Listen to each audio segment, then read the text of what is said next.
बऱ्याच पूर्वी ना मी मराठीमध्ये टेलिव्हिजन एस्पेशली फिक्शन नाही लिहायचं असं ठरवलं होतं. ते तुम्हाला नाव पण देत नाही, ते तुम्हाला बरा पैसा पण देत नाही, फक्त दिवस जातो त्याच्यात. आत्ता लास्ट मी बिग बॉस लिहित होतो. पण आम्हाला असं माहिती आहे की बिग बॉस हे स्क्रिप्टेड नाहीत. बऱ्याच लोकांना आजही असं माहिती नाही आहे की कॉमेडी सगळ्यात अवघड आहे. रडवू शकतो आपण, पण आपण हसवायला जी ताकद लागते ना ती खूप कमी लोकांमध्ये असते. कोणता असा लॉंग रनिंग शो होता काय, हाव यू द्या फॉर एक्झाम्पल, तोही एका पॉईंटला लोकांना असं वाटलंच नाही अरे तेच चालू. म्हणून लेखकांनी नवीन पद्धतीचा विनोद शोधणं हे खूप गरजेचं असतं. खूप मेहनत करून एखादा पंच आपण लिहिलेला असतो आणि तो पंच जेव्हा पडतो तेव्हा असं होतं की मग कायच उपयोग झाला. स्क्रिप्टपेक्षा वाईट करणारे अँकर जे असतात ते परत अँकर होत नाहीत. हे जे नवखे रायटर्स आहेत ना, यांनी आधी कमी पैशात चांगला प्रोजेक्ट मिळतोय का तर तो करावा. कमी पैशात चांगला प्रोजेक्ट पण नाही, मग का करावा. ChatGPT चा वापर सर्रास होतो, म्हणजे लेखकांसाठी हे किती हानिकारक आहे. जेव्हा छोटंसं स्क्रिप्ट मिळतं त्याच्यातनं आणि तो त्याच्यात 1-2 आयडियाज टाकतो तेव्हा त्याला एक फील क्रिएट होतो मनात की अरे मी लेखक आहे का काय. याच्या आधी तर रायटर हा मेकॅनिकल होता, पण रायटिंग इतकं आता हे झालंय ना एस्पेशली गेल्या 10 वर्षात की अरे प्रेस्टिजियस जॉब आहे. त्यामुळे सगळ्यांना अचानक रायटर आता व्हायचंय. लेखकाने ठरवावं की त्याचा स्थायी भाव काय आहे. माझा आजकाल स्थायी भाव आहे गप्प बस. हॅलो, हाय, नमस्कार. मी मज्जा गर्ल अंकिता लोखंडे. आज माझ्यासोबत गप्पा मारायला माझा खूप चांगला मित्र आहे, पण हीच त्याची ओळख नाही आहे, कारण का त्याने 15 टेलिव्हिजन शो, 7 वेबसिरीज, असंख्य अवॉर्ड शोज आणि 4 पुस्तकांचा ऑथर आहे. यासाठी मला क्यू कार्ड घेऊन बसावं लागलं, कारण का त्याने बरंच काय काय केलं आहे. बरेच प्रश्न मी काढलेत, कारण का हा इंटरव्ह्यू खूप मोठा होणार आहे आणि खूप छान होणार आहे, कारण का त्याने बरंच काय काय केलं आहे. कदाचित काही कलाकार असे असतात जे आपल्याला सोशल मीडियावर सगळंच नाही सांगत, किंवा क्रेडिट येण्याआधीच आपण उठून जातो किंवा आपण टी व्हीने ती वेबसिरीज बंद करतो. पण कधीतरी क्रेडिट रोलही बघत जा, कारण का त्या लोकांचं खरंच योगदान खूप जास्त आहे. चेतन डांगे माझ्यासोबत आहे. कसा आहेस? Thank you for the lovely introduction Ankita. मी खूप छान आहे आणि thank you for having me here. म्हणजे मी जसं मगाशी म्हटलं की मी पण आधी सुरुवातीला जेव्हा मी या इंडस्ट्रीमध्ये नव्हते, एंड क्रेडिट पडतं ना, directed bye so and so, and than me T V बंद करायचे. अच्छा, म्हणून तू इंट्रोडक्शन मध्ये असं म्हणा. अजूनही माझ्या घरी समजा माझे आई वडील या बॅकग्राऊंडचे नाही आहेत, हा ठीक आहे संपलं ना, ओके, बंद करतो आम्ही नंतरचे क्रेडिट बघतच नाही.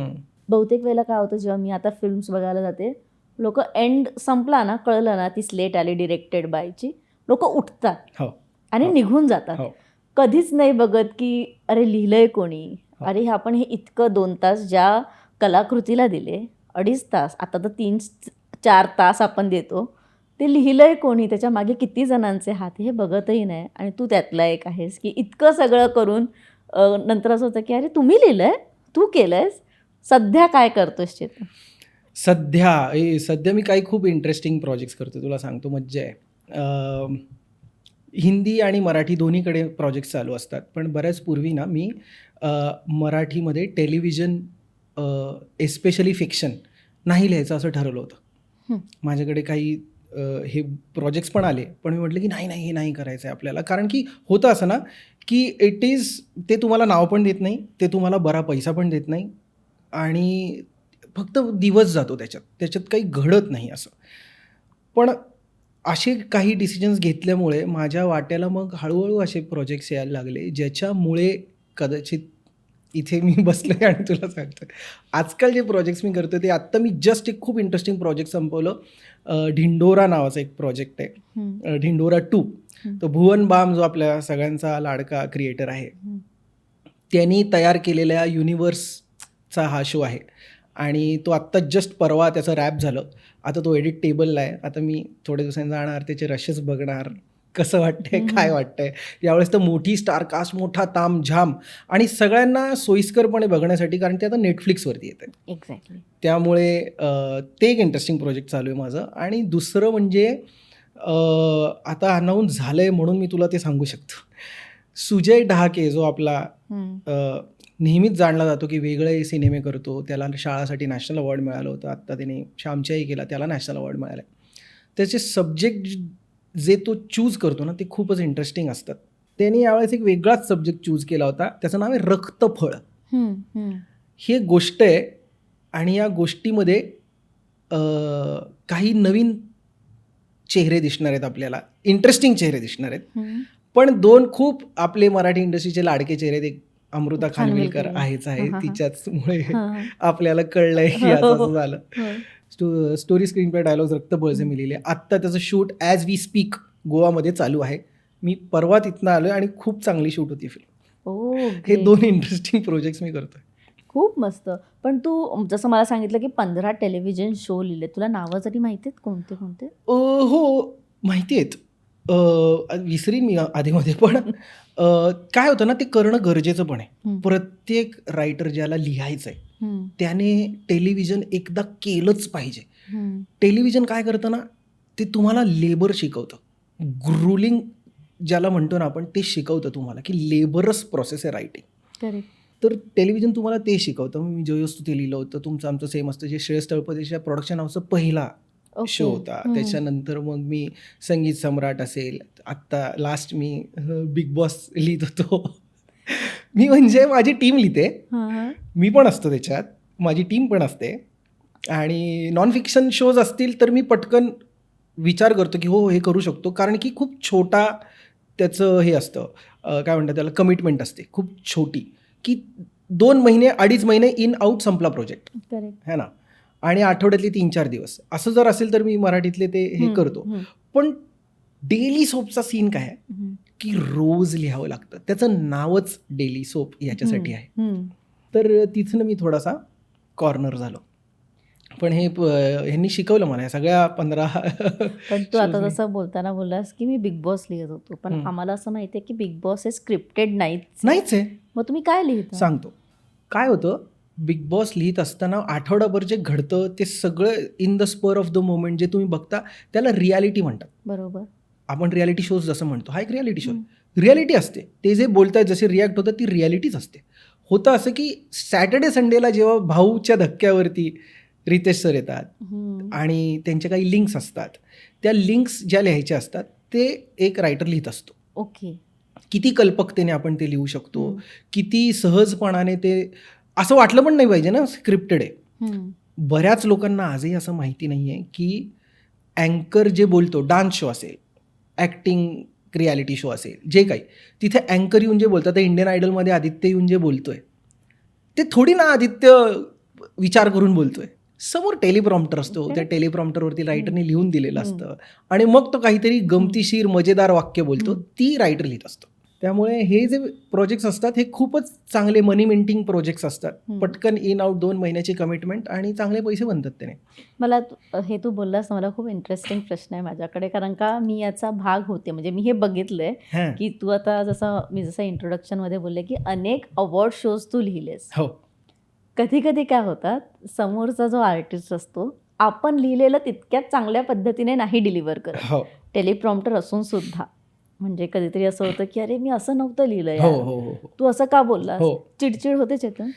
होते, कारण पंचेस पडतात. कारण खूप मेहनत करून एखादा पंच आपण लिहिलेला असतो आणि तो पंच जेव्हा पडतो तेव्हा असं होतं की मग कायच उपयोग झाला त्याचा. पण तुला माहिती का, आपल्या मराठी इंडस्ट्रीत एक खूप चांगलं आहे की अँकर्स जे आहेत ना ते इतके शार्प झालेत आता शोज करून करून. आम्ही वाघ फॉर एक्झाम्पल, आम्हा आता समजा 10 पॉईंटपैकी समजा आम्हाला स्क्रिप्ट 7च द्यावी लागते, आम्ही त्याचं 15 करतो. तो इतका हजर जबाबी आहे आणि इतकं त्याचा ह्युमर चांगला आहे. अर्थात मी लिहित असताना त्याच्यासाठी जेव्हा लिहायची वेळ तेव्हा असं पण होतं की आमची कॉमराडरी चांगली आहे, गेले 20 वर्ष आम्ही एकमेकांसोबत आहोत आणि त्याच्यासाठी लिहिताना पण असं की हे करेल आम्ही, हे करेल, एवढं लिहायचं. आणि मग तो तिथे जे करतो ना ते असं होतं स्क्रिप्टपेक्षा पण जास्त चांगलं झालं आहे. सो हे पण घडतं, हे जास्त घडतं की एखादा अँकर स्क्रिप्टपेक्षा जास्त चांगलं. स्क्रिप्टपेक्षा वाईट करणारे अँकर जे असतात ते परत अँकर होत नाहीत, हे मी तुला आत्ता सांगतो.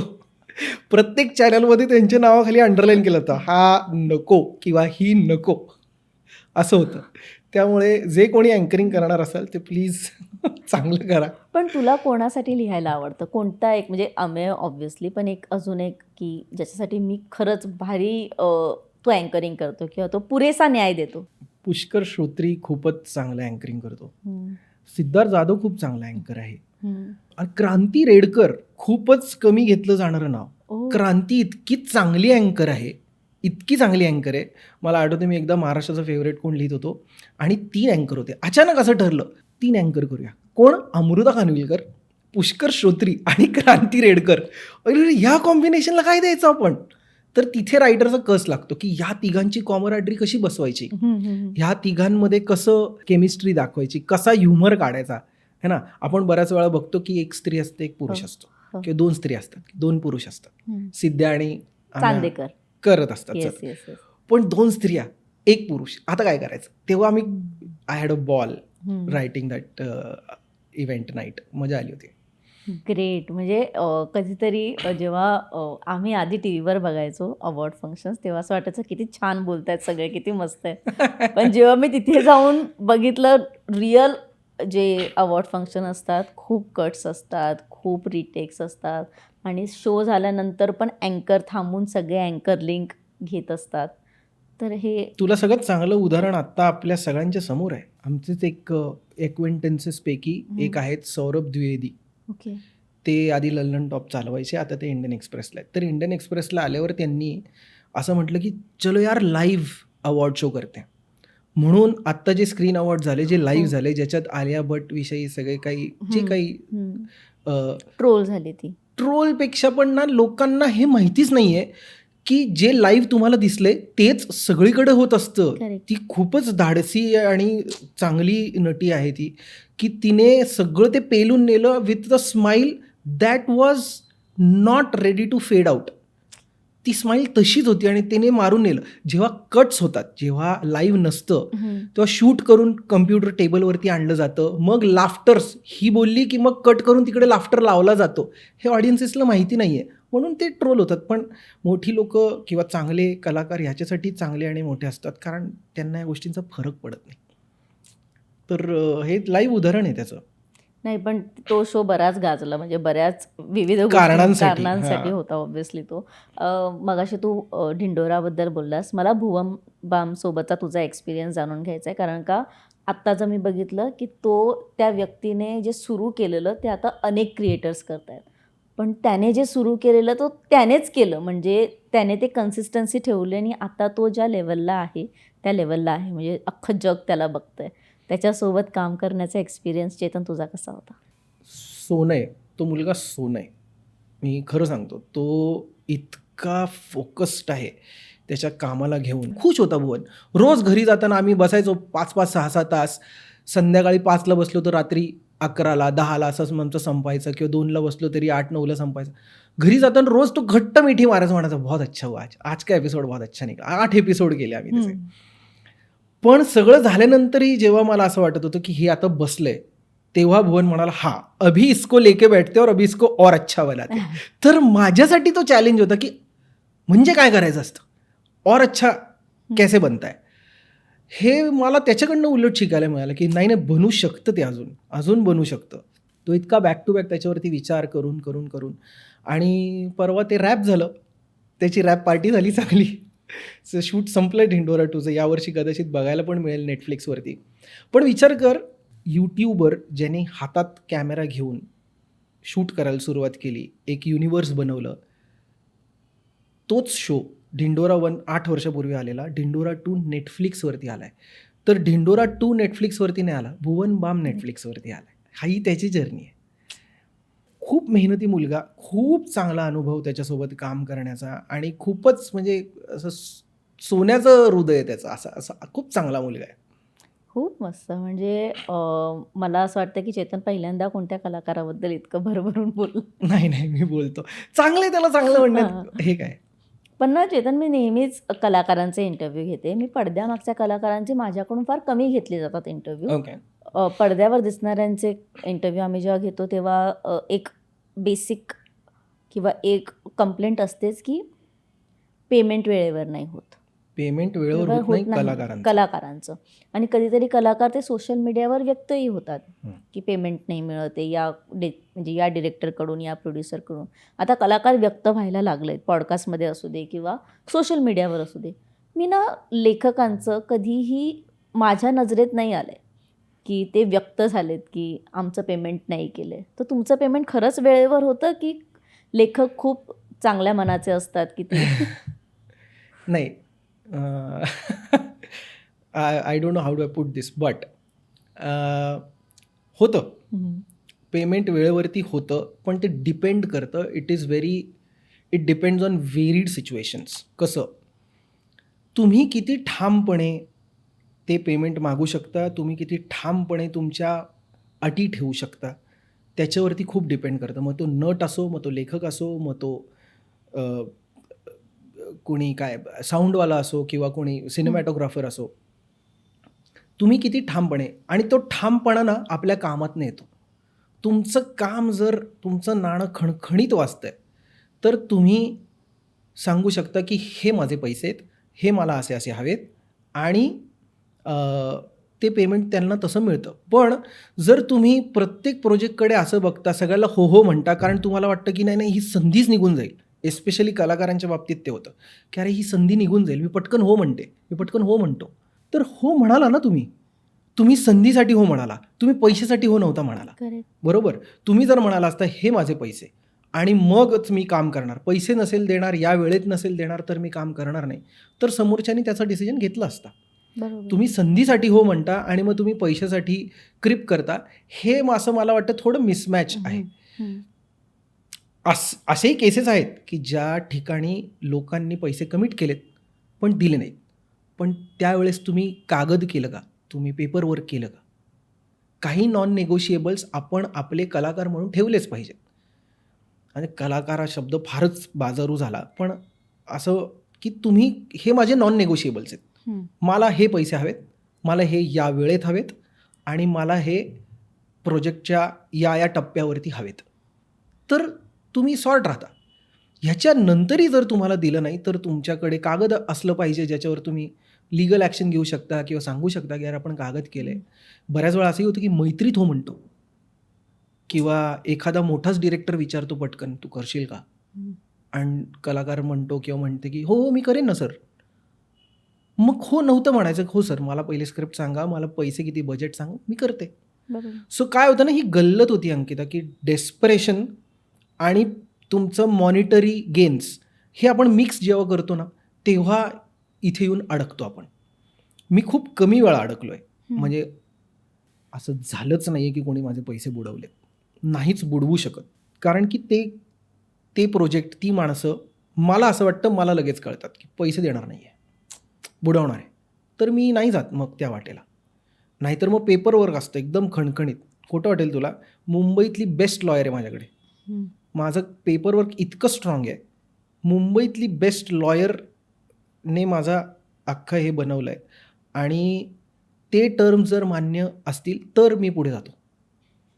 तर आता ह्याच्यापुढे जे कोणते प्रोजेक्ट्स मी घेतो त्याच्या आधी ते मी ठेवतो समोर की हे पेपर वर्क आहे, ह्याच्यावरती सही करा, लगेच सुरू करू आपण. हलूच शकत नाही मग.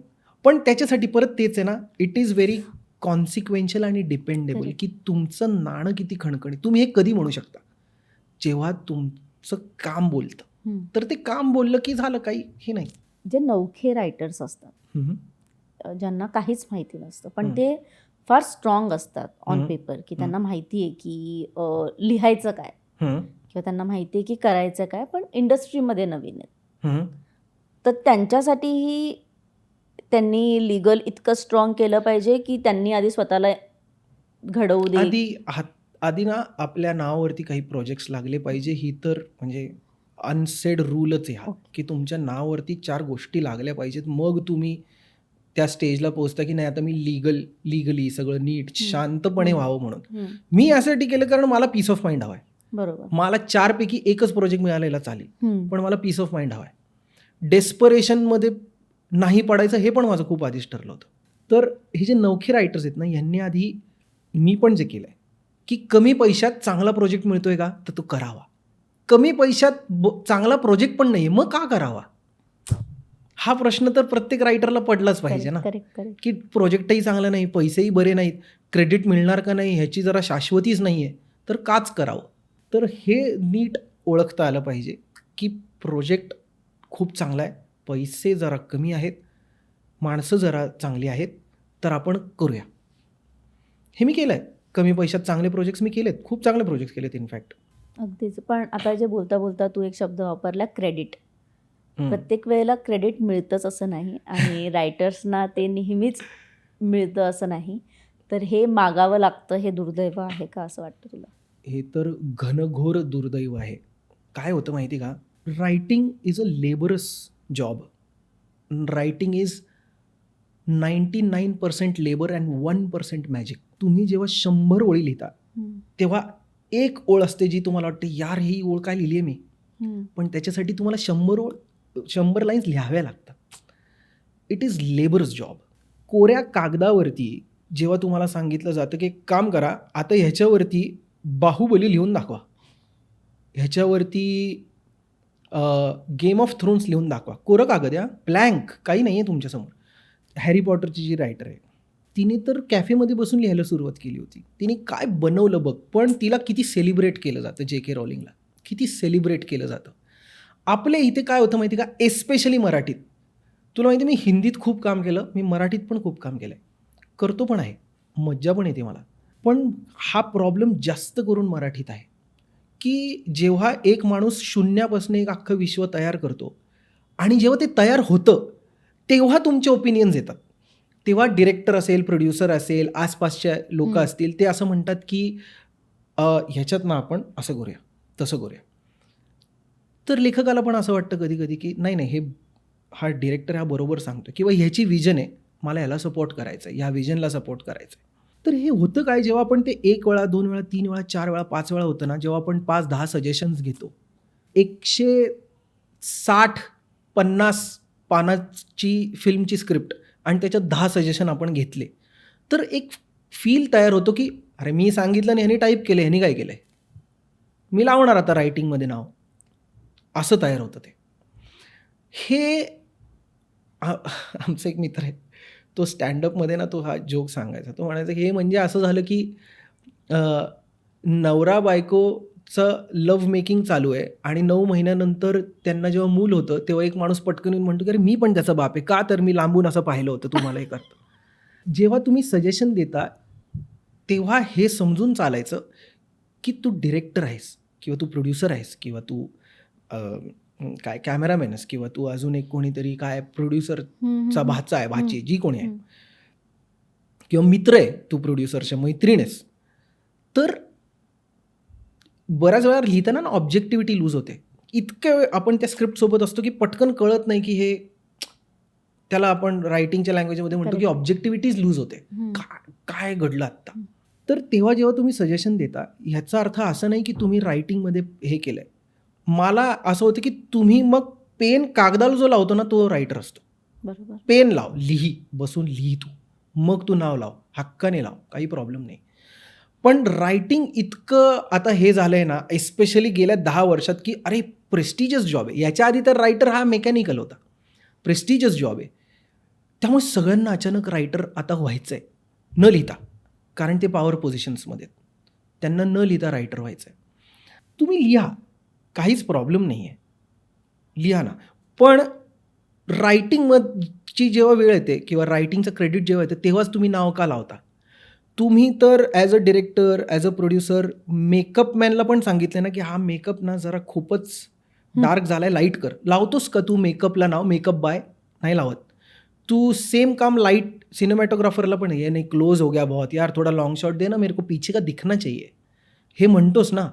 मग तू लावतोस का सिनेमॅटोग्राफी, DOP? नाही लावत ना. रायटिंगलाच का लावतो? जेव्हा तू मेकअपला लावत नाही, हेअरला लावत नाही, जेव्हा सिनेमॅटोग्राफी, साऊंडला लावत नाही, म्युझिकला लावत नाही, मग तू रायटिंगलाच का लावतो? कारण की काय होतं ना, आपल्या इथे ना पुरेसे स्टँड घेणारे आपल्याला आता रायटर्स हवेत, की जे म्हणतात की 1 मिनिट, हे नाही चालणार, लिही तू आणि मग नाव लाव, असे नाहीतर करायचा नाही प्रोजेक्ट. आणि मी तर स्पष्ट सांगेन की जर तुम्ही अख्खं स्क्रिप्ट लिहिलंय आणि जर तुम्हाला वाटतंय की अमुक अमुक माणूस जरा फिशी आहे, डायसी आहे, तर ते स्क्रिप्ट देऊ नका. त्यांना म्हणा की 1 मिनिट मी लिहिलं, तुमची मेहनत वाया जाईल पण तुमचं फ्रस्ट्रेशन वाचेल. बरोबर. नाही लावत ना, कारण तुम्ही बाकीच्या गोष्टींना मग रायटिंगलाच का नाव लावता. तर हे क्रेडिटचं, आणि हे आपल्याकडे तर खूपच आहे, मराठीत तर खूपच आहे. हिंदीत क्लिअर आहे कारण पेपर वर्क आहे. आपल्या इथं पेपर वर्कपासून सुरुवात होते, तो जरा कॅच होऊन जातो. अगदीच. आणि हे खूप इम्पॉर्टंट गोष्ट सांगितलीस तू क्रेडिटची, आणि हे प्रत्येक ठिकाणी बघायला मिळतं किंवा ऐकायला मिळतं. कधीतरी नाही ओपनली बोललं, म्हणजे बोललं जात, पण फ्रेंड्स थ्रू ऐकायला येतं, अरे मी लिहिलं आहे. हो, असं होतं ना, हो. की अरे ते नाव त्याचं आहे पण मी लिहिलं आहे. हं. अच्छा ठीक आहे, नको करूस त्याच्यासोबत काम परत, काहीच प्रॉब्लेम नाही आहे. एक अजून एक प्रकार आहे इंडस्ट्रीमध्ये, घोस्ट रायटिंग. हां, जिथे म्हणजे मी सांगेन, पण चेतन चांगल्या पद्धतीने सांगू शकतो, की चेतन रायटर आहे, पण लिहितोय चिन्मय, हां, पण नाव चेतनचं जातं. हां. सो हे घोस्ट रायटिंग काय किती वाईट आहे किंवा किती चांगलं आहे? गोस्ट रायटिंगकडे आपण कसं बघतो त्याच्या हिशोबाने. मी जीवनात कधीच गोस्ट रायटिंग केलं नाही. मी जेव्हा पेन कागदाला लावला आहे तेव्हा मी क्रेडिट घेतलं आहे त्याचं ठरवून. मग ते ॲडव्हर्टायझिंगमध्ये असो, मग ते नाटकात असो, किंवा मग ते टेलिव्हिजनला असो, OTTला असो, फिल्मला असो, मी क्रेडिट घेतलं आहे त्याचं. गोस्ट रायटिंगकडे कोणती लोकं वळतात हे बघणं खूप गरजेचं आहे. हं. गोस्ट रायटिंगकडे ती लोकं वळतात ज्यांना सर्व्हायवलचा प्रॉब्लेम आहे, ज्यांच्याकडे उदरनिर्वाहासाठी दुसरं काहीच साधन नाही आहे, स्किल सेट नाही आहे, ते रायटिंगकडे वळतात. गोस्ट रायटिंगकडे. Correct. रायटिंगकडे नाही, गोस्ट रायटिंगकडे. की बाबा आता माझे जे असिस्टंट्स आहेत ते जेव्हा लिहितात तेव्हा मी त्यांना ॲडिशनल किंवा असिस्टंट रायटर असं पण क्रेडिट मी देतोच त्यांना. हं. पण गोस्ट रायटिंगकडे वळणारी जी माणसं आहेत ते कुठे ना कुठेतरी फेल्ड ॲम्बिशन्सवाली लोकं असतात. दुर्दैवी आहे हे काही मी असं हं. खुश होऊन नाही सांगत आहे, दुर्दैवी आहे. घ्या ना तुमचं क्रेडिट मागून. आणि जर एखादा माणूस तुम्हाला गोस्ट रायटिंग करायला सांगतोय की मी तुला क्रेडिट नाही देणार पण तुला लिहायचं आहे, हं. तर त्या माणसासोबत काम नका करू. पण काय होतं ना, बिचारे ह्याच्यासाठी करतात ते काम किंवा करू पाहतात की मला महिन्याला 10,000 रुपये मिळतील, 15,000 रुपये मिळतील, म्हणून चल मी गोस्ट रायटिंग करते, मी गोस्ट रायटिंग करतो. म्हणून ते हा एक काय म्हणतात ॲव्हेन्यू जन्माला आला आहे की गोस्ट रायटिंग, चला आपण गोस्ट रायटिंग करूया. आणि मग हळूहळू 3 प्रोजेक्ट केल्यानंतर 4थ्या प्रोजेक्टला असिस्टंट रायटरचं नाव, असाही मार्ग निवडतात लोकं. पण मोस्टली फेल्ड ॲम्बिशन्सवाले पण जास्त. मी हे पर्सनली एक्सपिरियन्स का केलं, कारण का जेव्हा डेली सोपमध्ये हे बरंच होतं, की माझ्या 2-3 मैत्रिणी घोस्ट रायटिंग करत होत्या, पण नाव एका चांगल्या लेखिकेचं हो. जात होतं. पण नंतर मी जेव्हा विचार केला तेव्हा चेतन 3 वेगवेगळ्या मुली ती सिरियल लिहत होत्या. हो. त्या सिरियलवर तो परिणाम नाही होत का? त्या प्रॉडक्टवर तो परिणाम नाही होत का? जेव्हा चेतन एक प्रॉडक्ट लिहितोय किंवा एक प्रोजेक्ट लिहितोय, चेतनचं एकाचंच डोकं आहे. त्याला माहिती आहे ते कॅरेक्टर काय बोलणार आहे, काय लिहिणार आहे, काय वागणार आहे, कसं चालणार आहे. जेव्हा तिघं जण त्याच्यावर वेगवेगळे लोकं काम करतात, तेव्हा ते शून्य नाही होत का तो प्रोजेक्ट? हे बघ, खूपच इंटरेस्टिंग प्रश्न आहे. पण ह्या प्रश्नाचे 2 कंपार्टमेंट्स आहेत. एक तर सगळ्यात पहिले आपण हे समजून घेऊया की आजकाल किंवा गेले दशक रायटर्स रूम बनवल्या जातात. What is a writers room? A writers room is where few people come together आणि ते एका प्रोजेक्टवरती, एका शोवरती एकत्र काम करतात आणि सगळे काहीही लिहायच्या आधी एकमताने सहमत होतात की हो, हे कॅरेक्टर इथून इथे जाणार, हा प्लॉट इथून इथे जाणार, ही गोष्ट इथून इथे जाणार, आता आपण लिहायला सुरुवात करू. मग तुला त्याच्यात त्रुटी नाही दिसत. पण हे खूप हेल्दी वे झाला त्याच्याकडे बघण्याचा. रायटर्स रूम जे OTTमध्ये होतं, मी खूप रायटर्स रूमचा पार्ट आहे. टेलिव्हिजनला डेली सोप का म्हणतात माहिती आहे तुला? कारण का ते डेली आहेत. नाही, सोप का म्हणतात? कारण की त्यांना आधी टेलिव्हिजन जेव्हा नवीन आलं तेव्हा त्यांना साबण विकणं गरजेचं होतं, सोप. तर तो विकण्यासाठी ऑडियन्सने ते बघितलं तर पाहिजे, म्हणून त्यांनी सिरियली आणल्या ज्याच्या मध्ये ॲड्स टाकून ते साबण विकतील. कळलं? तर म्हणून त्याला डेली सोप म्हणते. रोज आणाव्या लागायच्या सिरियल्स, ती गोष्ट रोज सांगायला लागायची, म्हणून ते डेली सोप होतं. तू कोणते डेली सोप पाहतेस आता? आजकाल कोणतं डेली सोप तू समजा पाहत असेल, जो कुठला डेली सोप असेल, काय झालं परवाच्या एपिसोडमध्ये असं जर तुला विचारलं तर तुला कळत नाही पटकन की काय झालं परवा.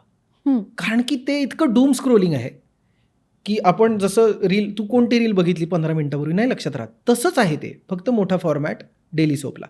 त्यामुळे कोण लिहितंय, काय लिहितंय, कसं लिहितंय त्याचा फरकच पडत नाही ऑडियन्सला. चॅनलमध्ये बसलेली लोक फक्त अरे परवा तर असं झालं होतं ना, अरे हे असं करूयात. मग तो रायटर ती म्हणते, जी एस्टॅब्लिश रायटर, तू म्हणाली की एस्टॅब्लिश रायटर, ती तिकडे फेस असते. ती म्हणते हो हो मी हे असं करते. मग ती जाऊन त्या रूममध्ये सांगते, अरे मुलींनो असं नाही असं लिहा, तसं नाही तसं लिहा, आणि ते रेकॉर्ड करून पाठवते आणि ते लिहितात. असे बरेच आहेत.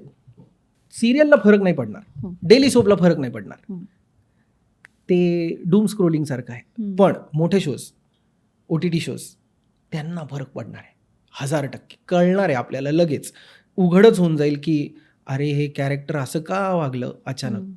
हे मोठ्या शोजमध्ये, OTT शोजमध्ये, फिल्म्समध्ये हे कळणार लगेच. हल्ली ना एक स्कॅमच म्हणेन मी त्याला.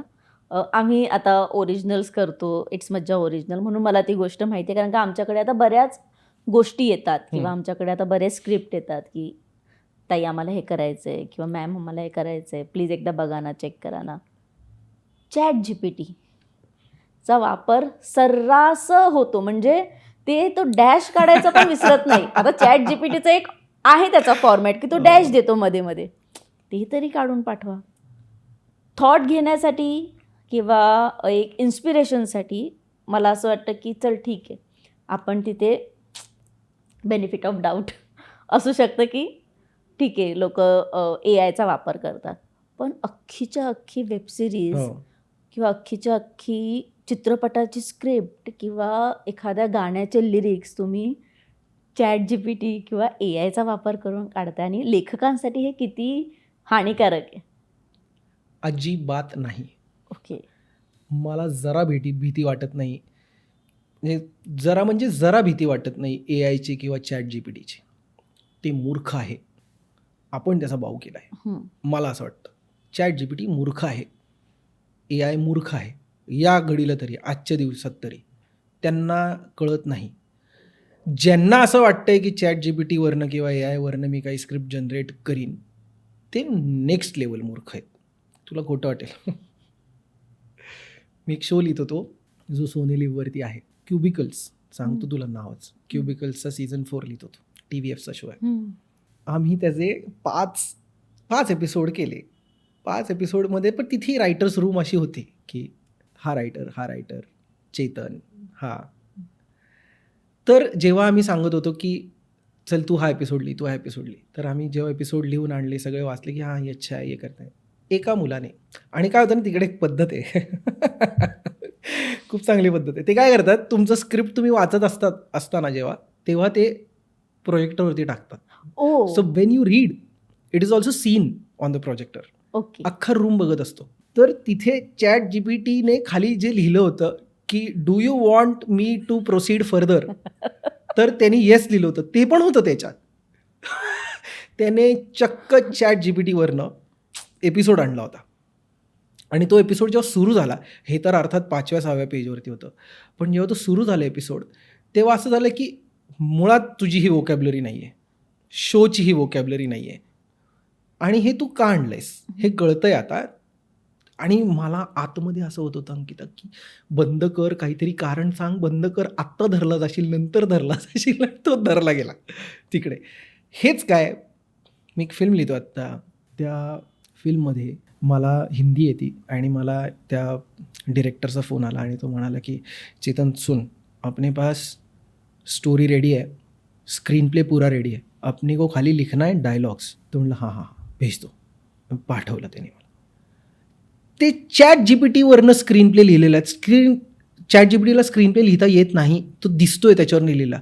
मला त्याला इतका मोह झाला सांगायचा की तुमचं ChatGPT जरा अपग्रेड करा किंवा तुम्ही स्वतः लिहा, हे कळतं आहे आणि हे खराब आहे, हे मला सांगायची इच्छा झाली, पण मी काही सांगितलं नाही. कारण this is how people are operating these days. मला त्याची अजिबात भीती नाही, मला त्याची अजिबातच. कारण परत मी ते सुरुवातीला तुला जे सांगितलं की तुम्हाला तुमच्या कामावरती विश्वास असेल, तुम्हाला माहिती आहे की तुम्ही अमुक गोष्टी आजपर्यंत डिलिव्हर केल्या आहेत विदाऊट ChatGPT. तुला खोटं वाटेल, माझा हा फोन आहे याच्यावरती अजूनही कोणतंच AI, कोणतंच ChatGPT माझ्या लॅपटॉपवरती काहीच नाही आहे. मला नाही सुचत, मी असा बसून राहतो, पण मी त्याचा वापर करत नाही. पण त्याचा गैरफायदा घेणारी लोकं जी आहेत किंवा त्यांच्यासाठी फायदा, पण इंडस्ट्री म्हणून काय गैरफायदा होतो आपल्याला, की त्या माणसाला जेव्हा छोटंसं स्क्रिप्ट मिळतं त्याच्यातनं आणि तो त्याच्यात 1-2 आयडियाज टाकतो, मग त्यालाही वाटतं की मी पण लेखक आहे, है ना, जसं बाकीच्यांना वाटतं. तर तो त्याला नीटनेटकं करून पावडर लिपस्टिक लावून जेव्हा तो एक छोटं स्क्रिप्ट तयार करतो, मायक्रो ड्रामास फॉर एक्झाम्पल, तेव्हा त्याला एक फील क्रिएट होतो मनात की अरे मी लेखक आहे का काय, असं एक त्याला फील क्रिएट होतो त्याला. 4 प्रोड्युसर असे पण आहेत, 4 प्रोडक्शन हाऊसेस असे पण आहेत, 4 डिरेक्टर असे पण आहेत, ज्यांना ते बघता येत नाही, त्याच्यातलं मेटल ओळखता येत नाही की अरे यार हे लिहिलं आहे का हे जनरेट केलं आहे, हे कळण्याच्या बुद्धिमत्तेचे नसतात अनफॉर्च्युनेटली बरेच लोक. त्यांना कारण काहीतरी सटपट करायचं असतं. तर नाही मला भीती वाटत. तुझ्या प्रश्नाचं उत्तर म्हणजे 0 भीती आहे मला. मिसयुजेस आहेत, गैरफायदे आहेत इंडस्ट्रीला, त्या माणसाला. जो माणूस ChatGPT आणि AI यूज करतोय तो लेखक नक्की बनू नाही शकणार, कारण त्याची डिपेंडन्सी मॅक्सिमम वाढेल, त्याला सुचणारच नाही त्याच्याशिवाय. करेक्ट.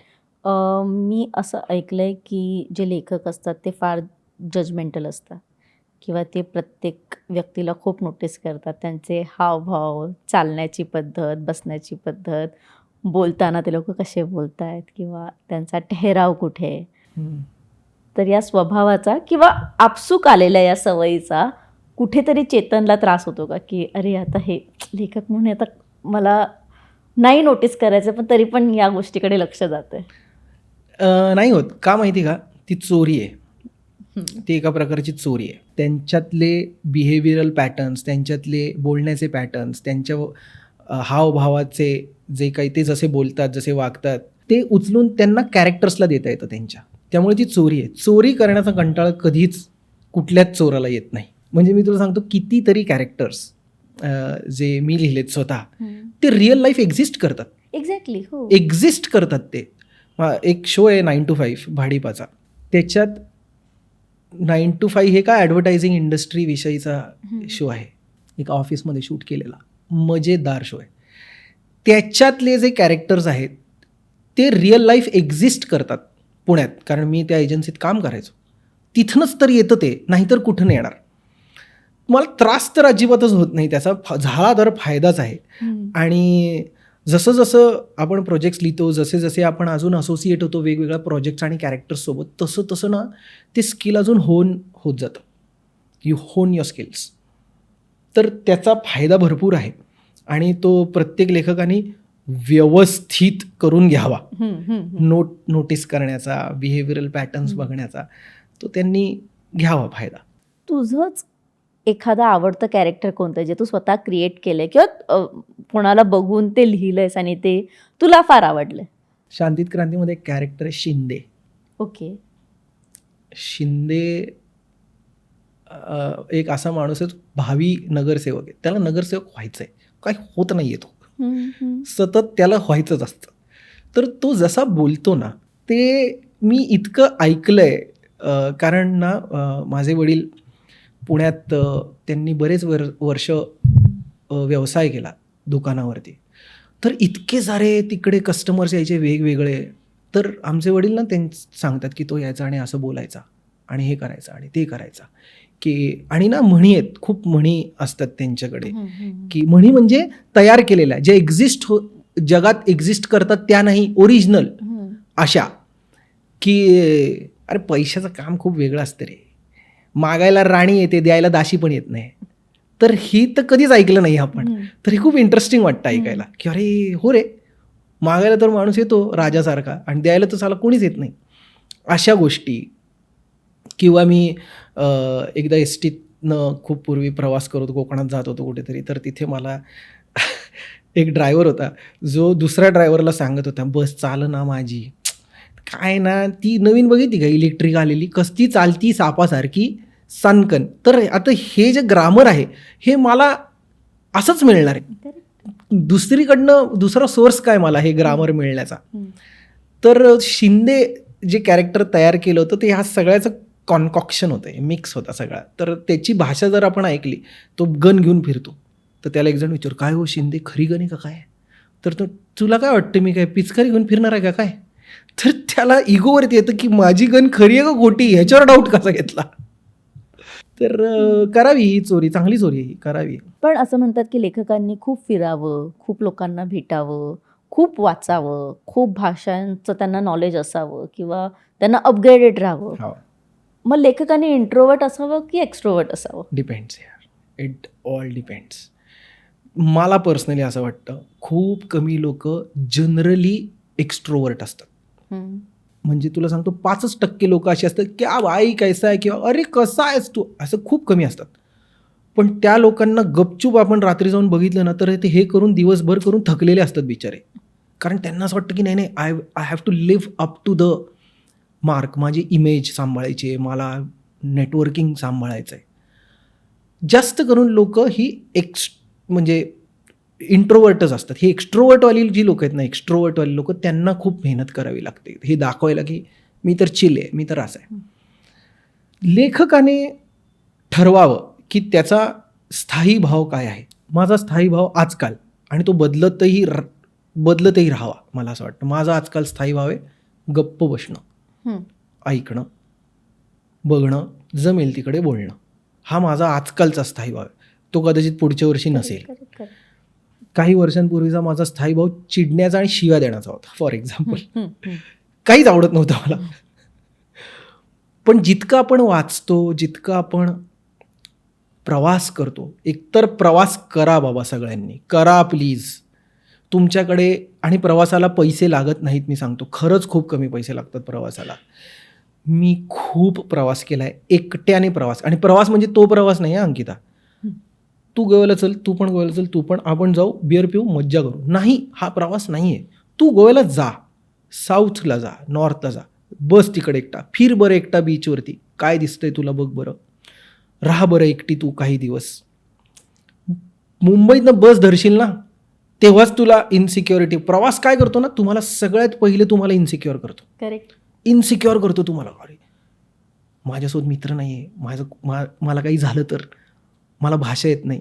काय होतं, तुमची ओळखीची भाषा, तुमच्या ओळखीचं खाणं, तुमच्या ओळखीचे लोक, तुमच्या ओळखीची जागा, ही सगळं जेव्हा तुमच्याकडनं काढून घेतलं जातं ना, तेव्हा तुम्हाला परत रिबिल्ड करावं लागतं स्वतःला. मला आठवते मी मेकलोडगंजमध्ये 12 वर्षापूर्वीच मी राहत होतो. तर मी गेलो तिकडे आणि ज्या गेस्ट हाऊस काहीतरी हॉस्टेल होतं, मी तिकडे राहिलो. खूप कमी पैसे होते त्याचे. तर मी सकाळी जेव्हा उठायचो ना, तर मला समोर धौलाधार दिसायचं रे, पर्वत शृंखला. तर मी ते बघता बघता काहीतरी 27 एक दिवस राहिलो तिकडे. मी तुला सांगतो 10व्या दिवसानंतर, 12व्या 15व्या दिवसानंतर आपल्याला ना असं वाटू लागतं की आपण रिइन्व्हेंट करतोय स्वतःला. तिकडे एक होप नावाचं कॅफे होतं, तिकडे मी बुद्धिस्ट मॉन्क्सना इंग्लिश शिकवायचं. त्या बदल्यात ते मला एक ब्रेकफास्ट द्यायचे, मज्जा म्हणून ना, पैशासाठी नाही, मज्जा, दिवसभर काय करायचं म्हणून.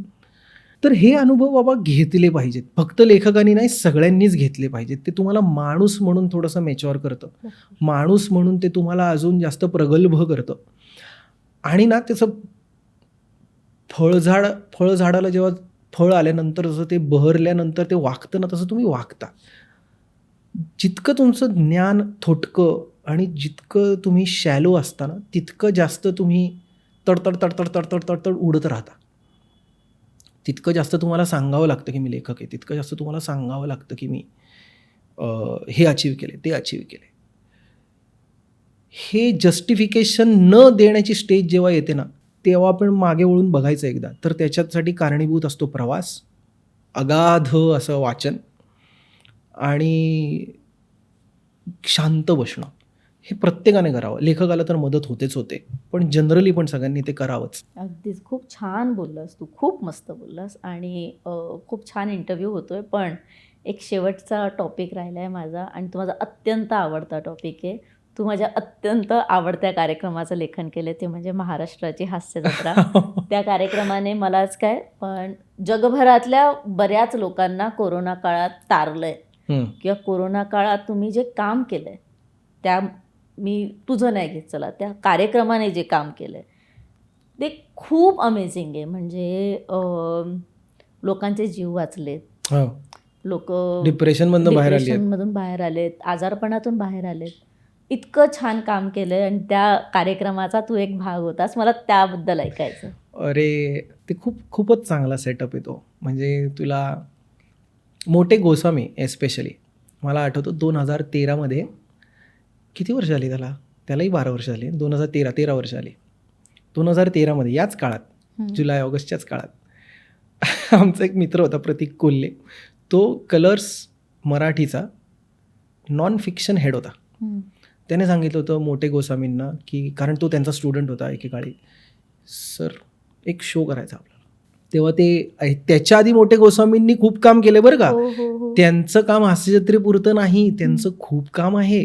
त्यांनी फूबाई फू केलंय, भाऊ कदम त्यांचा फाइंड आहे, भारत गणेशपुरे असतील, कुशल बद्री यांना ग्रूम केलं आहे त्यांनी. ते खूपच कमालीची माणसं आहेत ती.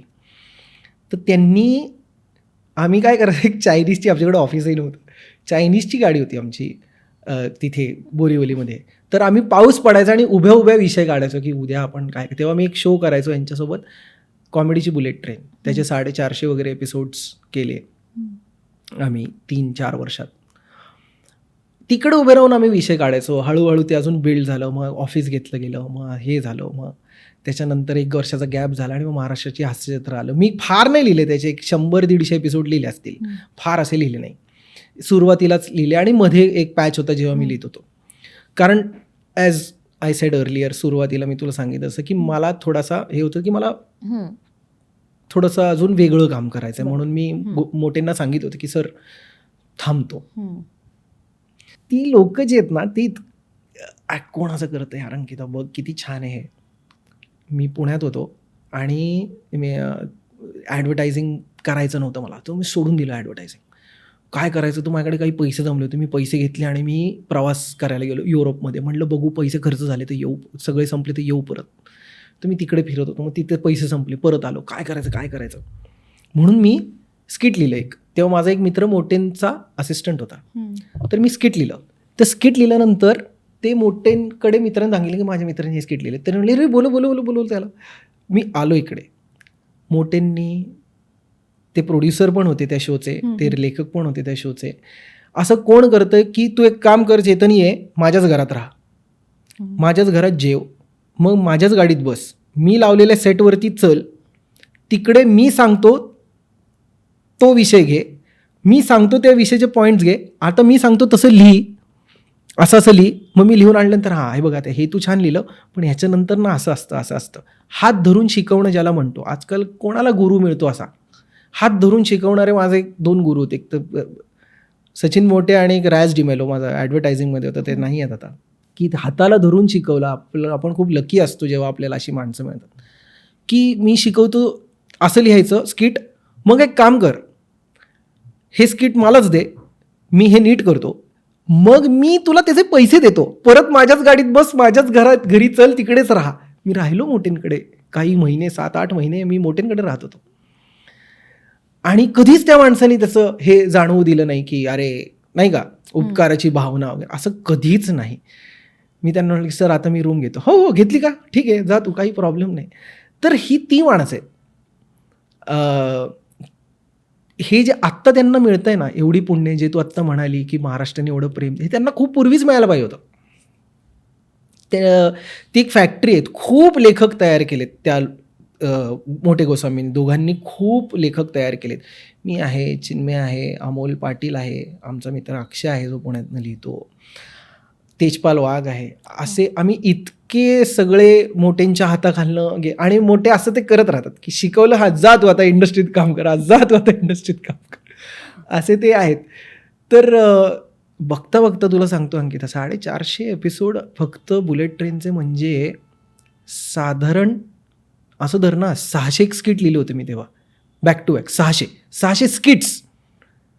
त्याच्यानंतर अर्थात कॉमेडी सर्कस झालं हिंदीवालं किंवा कॉमेडी फॅक्टरी झालं, ज्याच्यात अर्चना पुरणसिंग आणि ते सोहेल खान बसायचे, ते असे बरेच कॉमेडी शोज झाले खूप सारे हिंदीमध्ये पण. तिकडे पण ह्युमर तोच वापरला गेला सगळा जो मोठ्यांनी शिकवला होता. अर्थात आपल्याला इन्व्हेंट करावाच लागतो ह्युमर अजून लेखक म्हणून.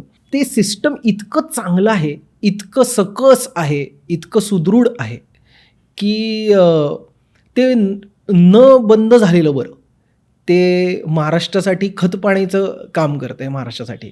बाहेर इनफॅक्ट माझे मित्र बाहेरनं पण बऱ्याच वेळा बोलता बोलता या रेफरन्समध्ये बोलतात की अरे यार तिकडे US ना आम्ही यूट्यूब लावून हास्यजत्रा बघतो. ते किती चांगलं आहे, हे किती चांगलं आहे. तर हे सगळं श्रेय त्या दोघांचं आहे. त्यांनी एक इकोसिस्टम तयार केली ज्याच्यात लेखक तयार होतात, ज्याच्यात विनोद तयार होतो, निखळ चांगला विनोद तयार होतो. आणि जेव्हा त्यांना कळतं की हा विनोद बरा घेतला जात नाही तर ते त्याच्यात बदल करतात पटकन आणि नवीन विनोद तयार करतात. आणि बॅक टू बॅक हे करणं खूप अवघड आहे. सगळ्यात अवघड जॉनरा मी तुला सांगतो अंकिता, ह्युमर आहे.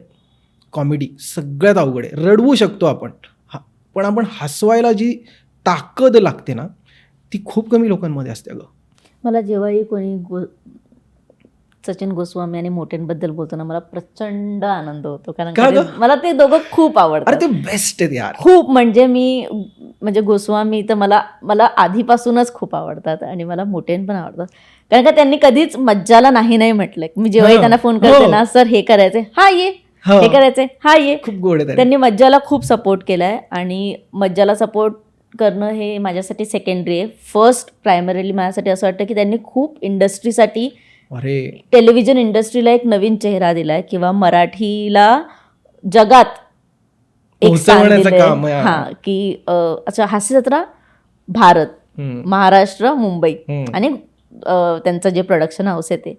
म्हणून मला खूप आनंद होतो की जेव्हाही कोणीही अमराठी, आता आमचे जे बॉस आहेत त्यांचा ड्रायव्हर आहे जो नेपाळी आहे, त्याला मराठी काहीही येत नाही, त्याला समजतं सगळं, त्याला काही येत नाही.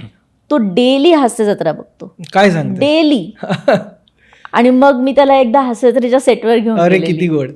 मला हे खूखूप आवडतं. आणि मग असं आपण स्वतःहूनच प्रमोट करतो काही काही गोष्टी जिथे आपण पैसा नाही बघत किंवा जिथे आपण. पण तुला माहिती गंमत अशी की पैशाचा तू विषय काढला म्हणून तुला सांगतो, मगाशी तू प्रश्न विचारला होतास मला की पैसे बुडवतात वगैरे.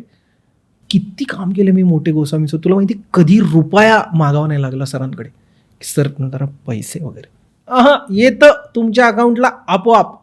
किती वर्ष लोक काम करतात त्यांच्यासोबत. एका रुपयाचा त्यांनी कधी इकडे तिकडे केला असेल कोणाचा, जास्तच दिले असतील.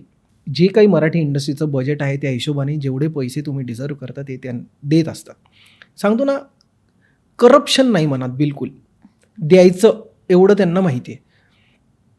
इतकं त्यांनी तुला. आणि ह्युमर रे, तुला माहिती का, आव घेऊ शकतो माणूस. कितीतरी लेखक आले गेले पण तो कार्यक्रम चालू काय, कारण की त्यांचा इनबिल्ट ह्युमरच खूप कमाल आहे. मला आठवतंय एकदा आम्ही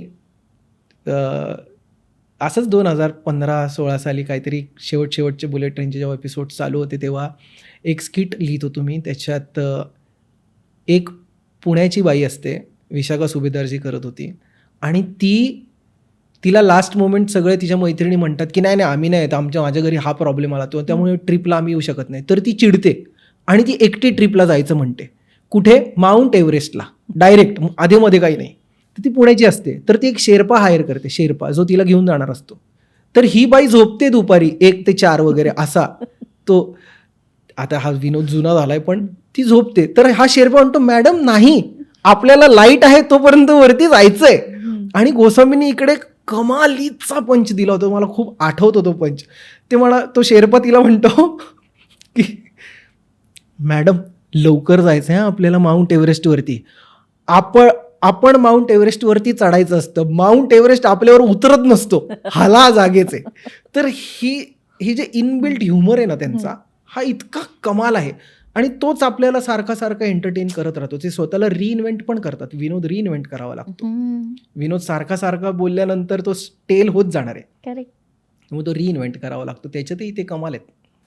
अगदीच. आता त्या दोघांबद्दल किंवा त्या कार्यक्रमाबद्दल जेवढं बोलू तेवढं कमी आहे. पण मला एक ना हल्ली बरेच असे कमेंट्स येतात की हल्ली पूर्वीसारखी मजा नाही येत कशात, हास्यजत्रा बघण्यात किंवा ते स्किट. आता आधीसारखं हसायला नाही येत यार. पण मला असं कुठेतरी एका लेखकाला असं विचारायचं आहे की कुठेतरी क्रिएटिव्ह ब्लॉक येतो का, किंवा कुठेतरी तेच लिहायचं आहे, किंवा कुठेतरी शिवाली हे खरं आहे हे जे स्किट आहे फॉर एक्झाम्पल, किंवा हास्यजत्रा व्यतिरिक्त आपण वेगळं समजा एखादं घेऊ की आपल्याला त्याचा एंड माहिती आहे की काय होणार आहे, गौरवचं लग्न मोडणार आहे हे माहिती आहे, पण ते कशा पद्धतीने मोडणार आहे किंवा तिथे गंमत आहे ना, किंवा ते आत्ताच्या जनरेशनला रिलेव्हंट ठेवून किंवा आत्ताचे विनोद घेऊन तिथे काय चेंजेस करायचे आहेत, इथे लेखकांचा किती कस लागतो. खूप मोठा रोल असतो इकडे. कारण की मी तुला म्हणालो तसं की विनोद हा रिइन्व्हेंट करावा लागला आहे फक्त स्किटसाठी नाही, जनरल इंडस्ट्री ॲज अ होलला. म्हणजे जर पॅटर्न बघितला तर सगळ्यात पहिले आपल्या माहितीत सगळ्यात पहिला कॉमेडियन कोण काय समजा जॉनी लिव्हर होते. जॉनी लिव्हरची कॉमेडी जी होती ती असे अंगविक्षेप, चेहरे करणे, आवाज काढणे अशा पद्धतीची कॉमेडी होती, बरोबर. काळ लोटला, मग आपल्या समोर आले राजू श्रीवास्तव.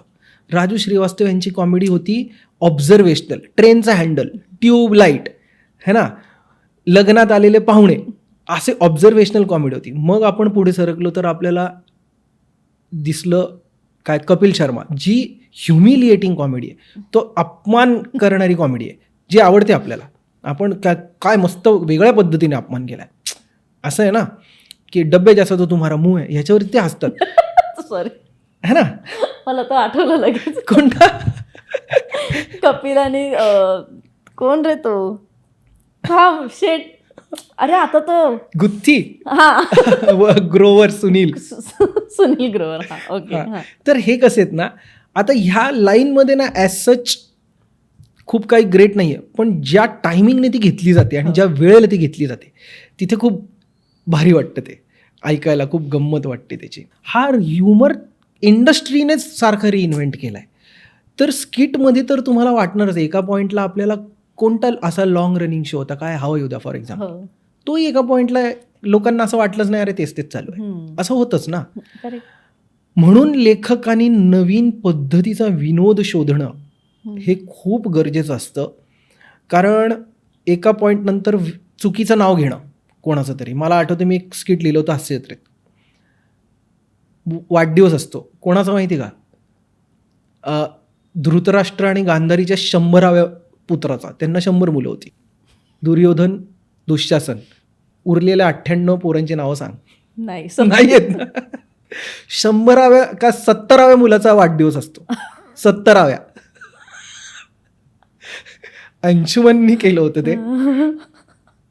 तर त्याचा बापच विसरत असतो त्याचं नाव. त्याचं नाव कॉन्सेप्ट कोणाची होती, माझीच होती. कुंद नाव असतं त्याचं, कुंद. ओके. तर तो चिडतो बापावरती आणि त्याचा बाप त्याला दिसत नाही ना धृतराष्ट्राला, तर तो चिडत असतो, अहो काय करताय तुम्ही, 33व्या मुलाचं नाव पण कुंद, 9व्या मुलाचं नाव पण कुंद, व्हेरिएशन तरी आणायचं, माझं नाव वेगळं काहीतरी, तुम्ही इतका कंटाळा केला, 70व्या मुलाचं नाव पण तुम्ही कुंद ठेवलं. तुम्ही आता कुंद म्हटलं 4 लोक येतात पळून, कोणता कुंद, आणि तुम्हाला दिसत नाही त्यात, तुम्ही नेमकं कोणाला बोलवलं हे कसं कळणार. तर त्याचा वाढदिवस असतो, तर तो फ्रस्ट्रेटेड आहे त्याच्यात. तर बाप कॉन्व्हर्सेशनमध्ये त्याचं नाव विसरतो, तो मध्येच त्याला म्हणतो सुभानराव ऐका, तो म्हणतो कुंद नाव आहे माझं, तो परत 2-3 वेळा कुंद म्हणतो त्याला, मग म्हणतो ऐक सुनील. तर तो आता ही जी कॉमेडी आहे, झालं ना नाव वेगळं घेतोय, ही कॉमेडी कळली, तुला आत्ता हसायला येत आहे, तुला उद्या हसायला येणार, तुला परवा हसायला येणार, पण हसण्यावरती ना एक आपण लिमिटेशन पेक्षा पण ना एक शाळेत शिकलो होतो आपण, DMU नावाचं, diminishing marginal utility. The more and more you have of something, the less and less you want to have more of it. आंबा एक खाल्ला चांगला वाटतो, दुसरा चांगला वाटतो, तिसरा, 5व्याला असं तर बास आता. सेम ह्युमर्स आहे. तर म्हणून हा कस असतो लेखकांचा की वेगळा ह्युमर परत कसा शोधायचा. कदाचित तेच बघून लोकांना असं वाटत असेल की अरे कळलं आता वेगळं नाव घेतोय, पुढे काय है ना, ते कारण असेल. अशा अजून अनेक कारण. मी तुला सांगतो मी कसा ह्युमर इन्व्हेंट केला होता रिसेंटली. शांतीत क्रांती जो आम्ही शो लिहिला, त्या शोमध्ये दिनार नावाचं कॅरेक्टर आहे, ते पिऊन येतो. पिऊन कुठे, पिऊन मेडिटेशनला येतो डायरेक्ट. पिऊन मेडिटेशन. तर तिकडे ऑलरेडी प्रसन्न बसलेला असतो आणि त्यांचा तिसरा मित्र श्रेयस आहे, तो गायब आहे, तो आला नाही मेडिटेशनला. हा रात्रभर पिऊन तिकडे आलाय आणि तो असं बघतो प्रसन्नकडे आणि तो म्हणतो, प्रसन्न त्याला असं डोळे उघडतो आणि विचारतो, सगळ्यांनी बाकीचे डोळे बंद आहेत आणि तो विचारतो, श्रेया कुठे आहे श्रेया?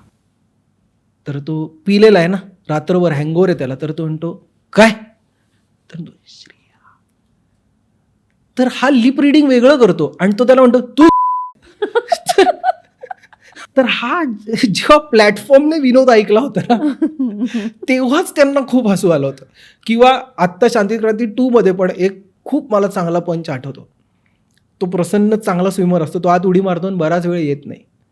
तर तिकडे आप्पा बसलेले असतात, आप्पा कुंजीर, आणि त्या काकू असतात, त्या म्हणतात की अरे हा बराच वेळ झाला आतमध्ये, हा येत नाहीये. तर ती दुसरी मुलगी म्हणते की नाही नाही, तो चांगला पट्टीचा पोहणार आहे, त्याला काय नाही होणार. तर आप्पा कुंजीर बसलेला असतो आणि तो म्हणतो, अरे माझा एक मित्र होता संदीप रणदिवे, तो असलाच पट्टीचा पोहणारा होता, गेला ना असाच. तो काय सांगता, कुठे? तर काय ना, बसला होता टेबलवर, सफरचंद खात होता, अचानक खाली पडला, गेला. तो म्हणलं आप्पा त्यांना हार्ट अटॅक आला असेल ना? तो म्हणतो हार्ट अटॅक आला, पण तो पट्टीचा पोहणारा होता ना. तर काय होतं ना, तुम्ही नाविन्य किती देता तुम्ही. समय रायनाने खूप चांगलं त्याचं एक हे उदाहरण दिलं होतं.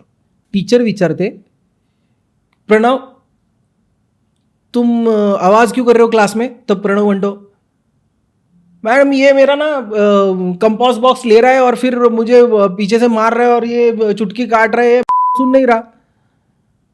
तर टीचर त्याला म्हणते, देखो प्रणव, क्लास में ना मत बोला करो. आपल्याला काय वाटतंय की ती आता त्याच्याविषयी बोलेल जे त्याच्यासोबत घडतंय. तर हे कसं आपण एक्सपेक्ट वेगळं करतोय, पण समोर वेगळं येतं. तर असा ह्युमर सारखा रिइन्व्हेंट करावा लागतो आपल्याला, ज्याच्यावरती चांगला टॅप ठेवतात मोठे गोस्वामी, की नाही नाही हे जरा वेगळं करू, असं करू.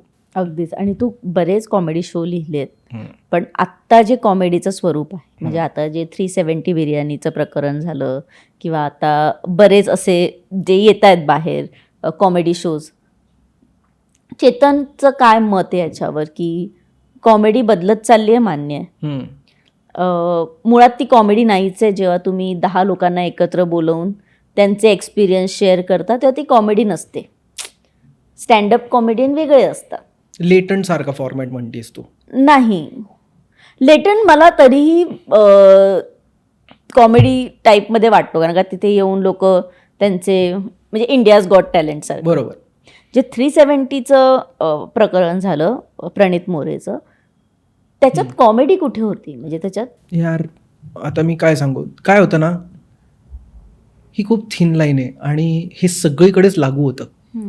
How desperate are you for views, for fame, for money? किती डेस्परेट आहात तुम्ही? त्यामुळे काय होतं ना, तुमची व्हॅल्यूजची जी लाईन आहे ना, ती धूसर होत जाते, ती फेड होते. काय बरोबर आहे काय चुकीचं ते पण फेड होतं. प्रणितने केलं असे खूप एक्झाम्पल्स आहेत, जेव्हा ऑडियन्समधनं कोणीतरी काहीतरी शिटी स्टेटमेंट केलं आहे, पण कमिडियन इतका हजरजबाबी किंवा प्रेझेन्स ऑफ माइंड त्याचा चांगला होता की त्याने तिथल्या तिथे त्याला बंद केला. म्हणजे एक खूप फेमस रील पण आहे ह्याच्यावरती इंस्टाग्राममध्ये, जेव्हा एक कमिडियन विचारतो एका मुलीला क्राऊड वर्कच्या वेळेस की बाबा तू काय केलं आहेस? तर ती म्हणते की अमुक अमुक कॉलेज का नाम सुना है आपने? तर तो म्हणतो, मी विचारतोय तुला तू काय करतेस आणि तू कॉलेजचं नाव काय फ्लॅश करतेय? वेगळा प्रश्न आहे माझा, तू वेगळं काहीतरी बोलतीयस. तुमको पता मैं कहाँ से हूँ? मैं कोटा से हूँ. तुम्हारे जैसे बच्चे मैंने पंखे से उतारे. एका मिनिटात गप्प बसली ती की तू जे फ्लॅश करतेस ना, असे इतके हुशार लोक सुसाईड केले, त्यांना मी पंख्यावरनं उतरवलंय खाली, तू शांत बस. तर हे करणं ना, ते 1984ची ती फिल्म आहे, ती खूप आवडते मला, पार्टी नावाची, की आर्टिस्ट अगर पॉलिटिकली इन्क्लाइंड नहीं है तो इसका आर्ट रेलिवेंट नहीं है. आर्टिस्ट हा पॉलिटिकली इन्क्लाइंड असलाच पाहिजे, जो म्हणतो आहे की नाही नाही मला काही फरक नाही पडत, मी तर आर्टिस्ट आहे, मी तर कलाकार आहे, मला जे रिजीम आहे, जे गव्हर्नमेंट आहे त्याचं काही घेणं देणं नाही, किंवा लोक जे बोलतात त्याच्याशी मला नाही. तुमचं आर्ट कोणत्या दिशेला चाललंय? मग तुम्ही काय फक्त प्रॉपगँडा गोष्टीच करणार आहात का? तुम्ही फक्त अशाच गोष्टी करणार आहात का ज्याच्यावरती तुमचं कसं तरी नाव लागेल? नाही ना. तुम्हाला तुमचं म्हणणं काय? ॲज अ लेखक तुमचं म्हणणं काय? तुमचंच तर म्हणणं पाहिजे, अजून कोणाचं म्हणणं पाहिजे? ॲक्टर कधी स्वतःचं म्हणणं सांगणार नाहीये. ॲक्टर ही घाबरणारी थोडीशी कॅटेगरी असते. आपलं दुर्दैव असं आहे ॲज अन इंडस्ट्री, हिंदी काय, मराठी काय, तेलुगू काय, तामिळ काय, की आपण नट, मग तो नट असो किंवा नटी असो, त्यांना प्राईम इम्पॉर्टन्स देतो. म्हणून ते जे करतात ते स्टँडर्ड होतं आपलं. आणि खरं तर उलटं पाहिजे, नट हा सगळ्यात खाली पाहिजे, नटी ही सगळ्यात खाली पाहिजे. पहिले वरती लेखक पाहिजे, मग दिग्दर्शक पाहिजे, मग त्याच्या खाली त्याच्यावरती विश्वास ठेवणारा प्रोड्युसर पाहिजे. जो तयार करतायत, बेसिकली जे सगळं मिळून तयार करतायत, ती लोक कुठे काय म्हणू पाहतायत, ह्या विजनला ॲक्टर्सने किंवा बाकी लोकांनी सपोर्ट केला पाहिजे. सो तुमचं म्हणणं पाहिजेच पाहिजे काहीतरी. मग ते स्टँडअप कॉमेडी असो, मग ते हास्यजत्राचं स्किट असो, तुम्ही काय संदेश देऊ पाहता? हास्यजत्रामध्ये किती वेळा संदेश दिले जात आहेत बघ ना, वेगवेगळ्या पद्धतीने, वेगवेगळ्या विषयावरती. तर तो हा स्टँड घेणं गरजेचं असतं अगं.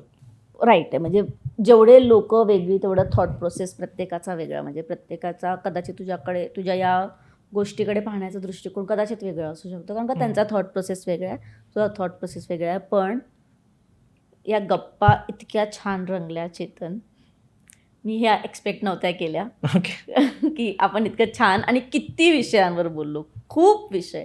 तरी तू तिकडे सरकली नाहीस त्या मायक्रो ड्रामा का काय चालू आहे ते. त्यासाठी आमचा एक वेगळा पॉडकास्ट होईल असं मला वाटतं. आणि तोही फार छान होईल. हा छान होणारच आहे हे मला माहिती आहे. पण तुला इथे येऊन आणि गप्पा मारून माझ्याशी कसं वाटलं? मला खूप बरं वाटलं. मला असं वाटतं की मज्जा खूप चांगलं काम ह्याच्यासाठी पण करत आहे की तुम्ही विविध क्षेत्रातल्या लोकांना इकडे आणून त्यांना बोलतं करून त्यांना काय वाटतंय, ते कसं सोसायटीला किंवा कलासृष्टीला कॉन्ट्रीब्यूट करतायत ह्याचं जाणून घेण्याचा प्रयत्न हे चॅनल वारंवार करत असतं. मग ते स्टँडअप कॉमेडी असो, याच्या आधी आपण एकदा तोही इंटरव्ह्यू केला होता स्टँडअप कॉमेडीसाठीच, ऑलवेज कॉमेडीसाठी. तर तेव्हा पण तर हे मला खूप बरं वाटतंय की तुम्ही इतका प्रामाणिकपणे आणि सातत्य खूप मुश्किलीने येतं. इट इज व्हेरी डिफिकल्ट की तुम्ही रोज उठून तेच काम करत राहणं, not for validation but for contribution, हे खूप गरजेचं आहे.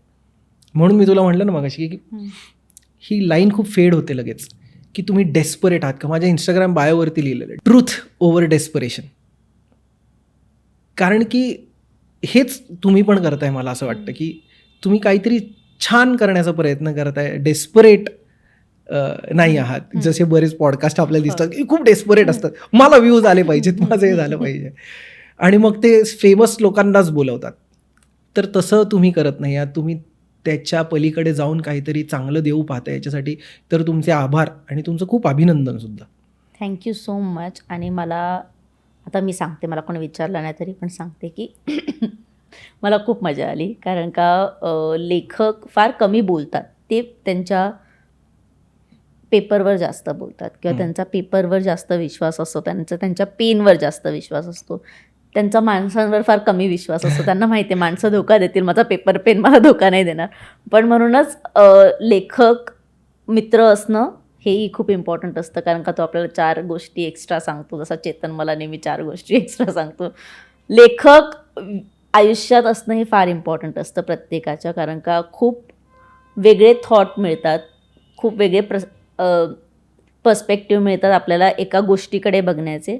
मी आणि चेतन एका प्रोजेक्टवर आमचं बोलणं सुरू होतं. त्या चेतनने मला बसल्या 10 आयडिया दिलेल्या, अंकिता हे पण करू शकतो, अंकिता ते पण करू शकतो. तेव्हा मला रिअलाईज झालं की नाही, हा काहीतरी वेगळं आहे, याच्या डोक्यात काहीतरी वेगळं आहे. तुमचं डेली रुटीन काय असेल मला माहिती नाही, कारण का तुमच्या डेली रुटीनमध्ये तुम्ही किती लोकांशी डील करत असाल, किती कॅरेक्टरशी बोलत असाल, कारण का ऑब्व्हियसली तुम्हाला बोलावं लागतं. आणि तरीही तुम्ही समोर असणाऱ्या खऱ्या व्यक्तीशी तितक्याच छान पद्धतीने बोलता. म्हणून मला असं वाटतं प्रयत्न तरी तसा असतो.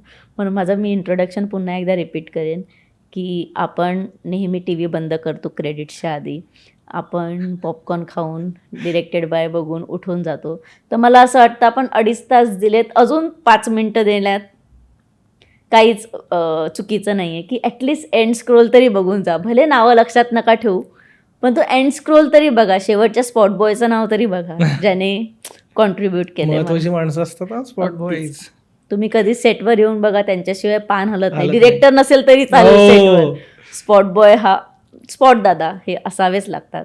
So Chetan, thank you so much, तू इथे आलास आणि खूप छान गप्पा मारल्या. थँक्यू.